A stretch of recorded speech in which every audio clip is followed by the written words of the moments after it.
जैसे रेशमा, नमस्ते, अस्सलाम वालेकुम, सत श्री अकाल। तो आज का साईं बाबा डेक आपके लिए ये है कि क्या संदेश है। पुनरावृत्ति है, यानी कि रीबर्थ होना। आप लोगों का जो भी आप लोग ने पाप किए हुए हैं या कोई ऐसा गलत काम किया हुआ है तो उसको रीबर्थ करना है। आप लोगों को उससे सबक सीखना है, उससे उस पाप से तौबा करना है, हाँ हाय हाय करना है, फिर वो ज़िंदगी में आपको रिपीट नहीं करना है बोल के साईं बाबा के ज़रिए से संदेश आया हुआ है। पुनरावृत्ति यानी कि रीबर्थ आप लोगों को करना है।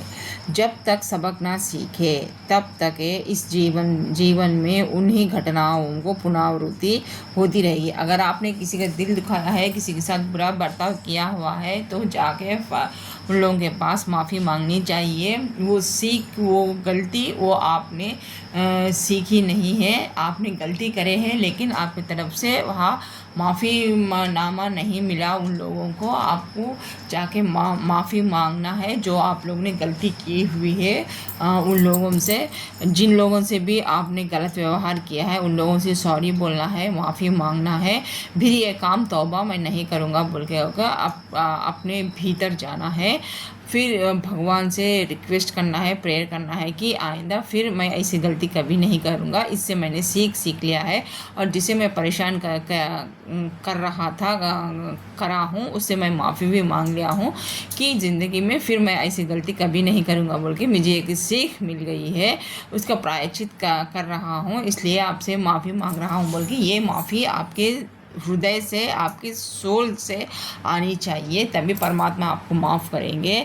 तभी आप उससे लेसन से, उस घटनाओं से, जो भी आप क्रिएट किए उस घटनाओं से आप सबक सीखेंगे, फिर ज़िंदगी में वो गलती नहीं करेंगे। फिर तब जाके आपकी ज़िंदगी स्मूथ होने चलेगी। नहीं तो इसी तरीके से आप लोग उसी पछेड़ में पड़ते रहेंगे, वही गलतियाँ बार बार करते रहेंगे।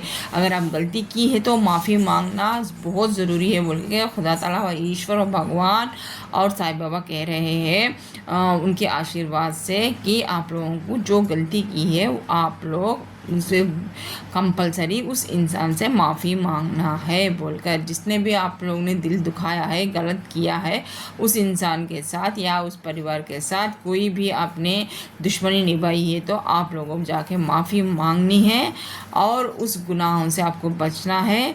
उससे आप सबक सीखेंगे, फिर आपकी ज़िंदगी में वैसी गलती दोबारा नहीं दोहराएंगे।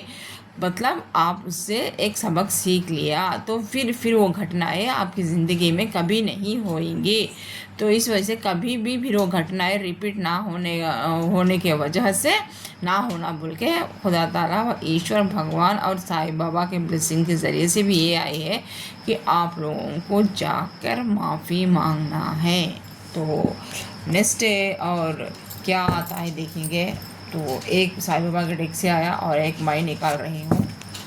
तो देखे कर्मों की शुद्धि, सेम यही रिपीट फिर से हुआ है। आपके जो कर्म किए हैं, बुरे कर्म किए हैं, उसकी शुद्धिकरण करनी चाहिए। गुरु देवदूते स्वर्गदूते तथा अभिभावके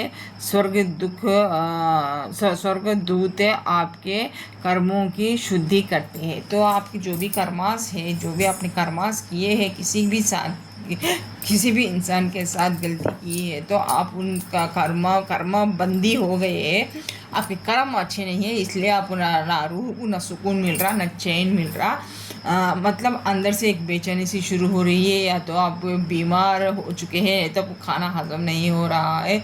इस तरीके से कई प्रॉब्लम से, कई रिलेशनशिप में जाके आपकी रिलेशनशिप नहीं बढ़ रही है, मियाँ बीवी का तालमेल नहीं जम रहा है, माँ बाप का तालमेल नहीं जम रहा है।